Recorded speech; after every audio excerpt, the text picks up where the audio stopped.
This week is Parshas Bamidbar, which begins the fourth book of the Torah, called Sefer Bamidbar. In English, this book of the Torah is referred to as Numbers. The reason being that the first Parsha, Bamidbar, this week, speaks about the numbers of the Jews. In this week's Parsha, Hashem counts the Jewish people, tells Moshe Rabbeinu to count the Jewish people again. Now, it seems rather strange to call a whole book of the Torah by the name Numbers, if numbers don't seem to represent much quality. Numbers are quantitative, stagnant. It does not matter what I'm discussing. I'm saying 1, 2, 3, 4, 5, 6, 7, 8, 9, 10. The amount of numbers I count don't tell me about the qualities and characteristics of what I'm counting. Seemingly, Torah should be focusing much more maybe on the qualities of the Jewish people, or something that actually says something about our characteristics, not just the number of the Jewish people. The number just seems stagnant, physical, and just discusses the mere existence, while the qualities would seem to discuss what we actually have and possess, our spirit and our spirituality. So why are we focusing on the numbers, just the brute physicality, and not the spirituality, the spiritual characteristics, if we say that quantity represents physicality and quality represents spirituality? And the one layer of explanation to this question is that's precisely the point. A Jew's life, as discussed many times, is not just to be spiritual. We don't shun the physical. The Jew's purpose is to bring heaven down to earth and to imprint the physical world with divine consciousness, with awareness of God, and to bridge the gap, to harmonize physical and spiritual. For a Jew, quality and quantity aren't so distant. Amassed quantity of Yiddishkeit, amassed quantity of Torah mitzvahs, sometimes even trumps quality. Because quality, which is spirituality, and quantity, which is physicality, are not that far apart for a Jew's life and in the perspective of Torah. Added quantity can sometimes even overpower quality, and the Jew and Torah does need to celebrate quantity as well. There's actually an interesting halacha. The Ran, one of the classic Mefarshim on the Talmud, on the Gemara, discusses at the end of Masechtas Yuma that what happens if someone's sick? Now, if someone's sick and they're dying, you're allowed to do an Avera to save their life. The Ran says, rather break Shabbos once. Let's say you have an animal that you could pluck a fish out of the water.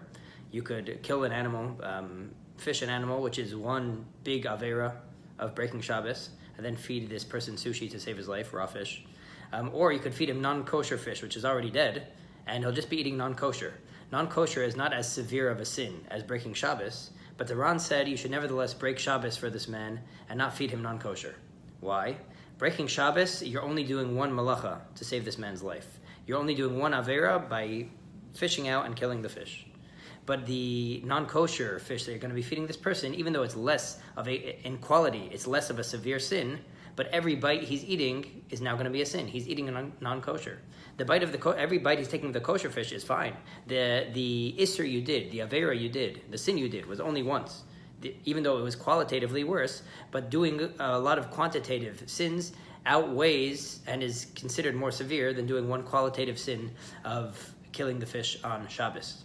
Again, this goes to teach us that in Judaism, we do value the concept of quantity, and spirituality, the way it's imprinted on physicality, actually has more weight than pure spirituality itself.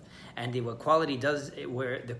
it's found in quantity is much more valuable than just quality the way it exists, not connected to quantity. And this point goes one step deeper, because it's not just that quality represents spirituality and quantity represents physicality. Quantity actually represents the essence of something. When you're counting the Jewish people, if we're looking at their characteristics, there's differences between us. Some of us are very holy, some of us are very crass and basic, simple people.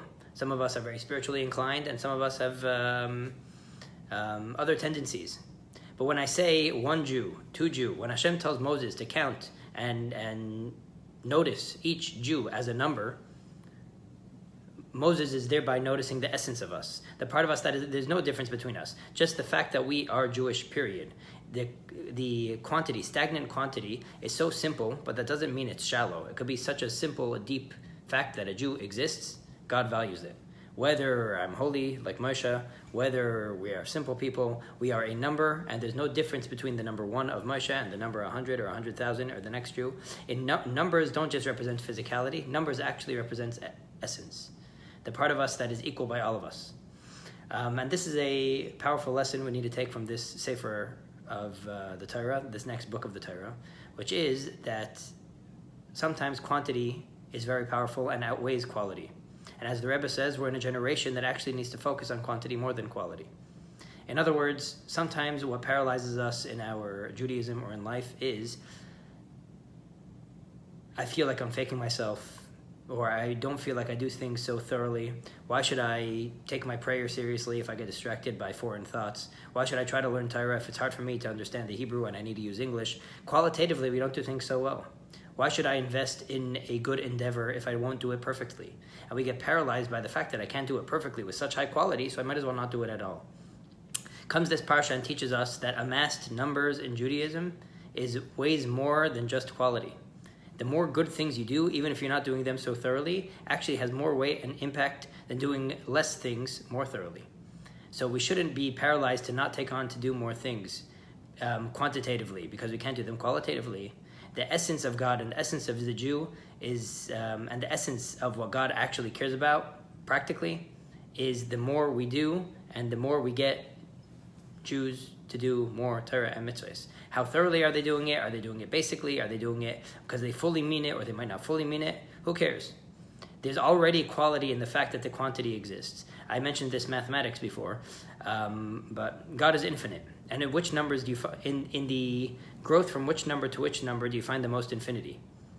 1 to 2 is measurable. 2 to 3 is measurable. 0 to 1 is where you find an infinite quantum leap, from going to nothingness to somethingness. So if someone wasn't putting on tefillin and they start to put on tefillin, they went from 0 to 1, even though their tefillin is just a 1. They're just doing basic putting on tefillin and they don't necessarily know what they're doing, but they didn't do and now they do. That means infinity just happened. Nothing went to something. Something that didn't exist started existing. Someone starts to learn Torah, even if they're learning Torah to a very basic level, but they weren't studying, they were at a 0 and now they're at a 1. Infinity just happened. God's found over there. God is actually found in quantity even more than quality. And quantity represents the essence of something just existing, which has the baseline of God's infinity and holiness. And the quantity itself actually outweighs quality, as just discussed above. I do find it appropriate to mention that we're in the time of Shiva of Rabbi Kalarsky Alav Shalom, who just passed away. The chairman of Merkez L'Inyanei Chinuch, who sent shluchim all around the world and literally, quantitatively, affected many, many Jews in the hundreds of thousands or millions. And this is a lesson I think we should take to heart. As the Rebbe said, V'chai yitin al libai, we're dealing with someone that was a global chassid and someone that affected probably all of us. That we're meant to work on ourselves qualitatively, become better husbands, become better wives, become better parents, become better Torah learners, be more careful about things that we do.